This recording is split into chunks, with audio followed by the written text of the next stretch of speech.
다시는 없을 것만 같던 대규모 전면전이 벌어진 것도 모자라 그 기간이 점점 길어지면서 하늘에는 구소련의 항공기들이 서로 충돌하는 모습이 벌어졌는데요. 러시아와 우크라이나 양국 모두 수호이기와 미그기를 사용하고 있지만 오늘은 그 중에서도 구소련작 현 우크라이나 주력기인 4세대 전투기 미그-29 펄크럼에 대해 한번 알아보도록 하겠습니다. 미그-29의 개발은 미국과 러시아가 서로 경쟁하듯 전투기를 생산해내던 과거로 거슬러 올라가야 하는데요. 근거리 전투기 및 적폭격기 요격을 위한 미그-21 기종을 개발해 배치하고 있던 소련은 베트남전과 중동전쟁 등을 통해 자국 전투기의 한계를 느끼게 되면서 미사일을 이용한 중장거리 공중전을 담당할 미그-23을 이어서 개발하게 됩니다. 하지만 1960년대 눈의 가시였던 미국이 신형 전투기를 개발한다는 이야기가 돌기 시작하면서 소련은 이에 불안해지기 시작하는데요. 안타깝게도 불안은 현실로 벌어졌고 미국의 신형 전투기들은 미그-21, 미그-23,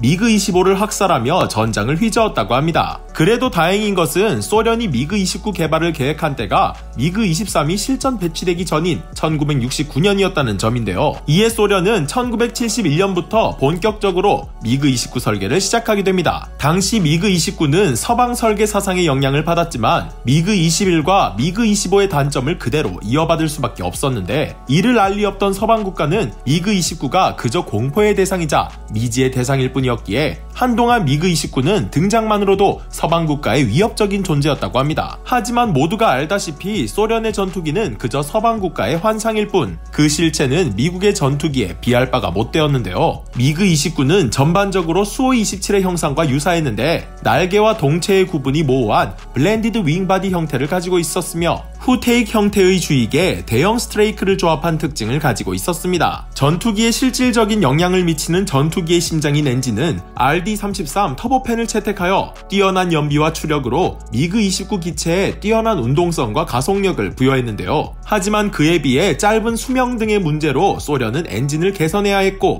후에 개선된 RD-33-3 엔진을 통해 MTBO 1500시간, 운용수명 4000시간 등 이전 엔진에 비해 성능 향상을 이뤄냈습니다. 비록 당시 미국제 엔진의 운용수명은 기본 6000에서 8000시간이었지만 말이죠. 이런 미그-29에도 유용한 장비는 있었으니 기수 상단 부분에 적외선으로 적기를 탐지하는 IRST를 장착하고 있다는 것인데요. 이 장치는 강력한 제밍에 의하여 레이더가 먹통이 되어도 최소한 적기를 포착할 수 있게 만들어줬으며 IRST와 레이저 거리 측정기의 조합을 통하여 레이더 없이도 적기의 거리와 위치를 파악할 수 있게 해주었다고 합니다. 미그-29는 여러모로 미국의 F-16과 자주 비교되지만 실제로는 FA-18과 유사한 점이 많다고 하는데요. 기체의 크기부터 외형마저도 비슷해 보이는 두 기체는 공중전을 염두에 둬서 동체 아래에 에어 인테이크를 두고 이매의 수직 미익과 대형 스트레이크를 가지고 있다는 공동 특징을 가지고 있습니다. 1980년대부터 동유럽과 동남아시아 등 개발도상국에 미그-29를 싼값에 뿌리던 소련의 상술 덕분에 미그-29는 베스트셀러로 등극하게 되는데요. 개발도상국에겐 미국제 전투기보다 저렴하지만 동급의 성능을 내는 미그-29를 꿈의 전투기로 여겼다고 합니다. 하지만 싼 게 비지떡이라고 미그-29의 성능은 금방 탄로났고 반품되는 등 미그-29의 명성은 추락하고 말았는데요. 하필이면 붙은 게 세계 최강의 수준을 자랑하는 미 공군이랑 붙은 게 미그-29의 가장 큰 문제가 아니었을까 싶네요. 미국제 전투기와의 전투에서는 비록 밀렸지만 미그-29는 러시아를 상대로 하는 구소련제 수호이기와의 전투에선 선방을 보이면서 러시아 우크라이나 전쟁을 통해 활약을 보이고 있는데요.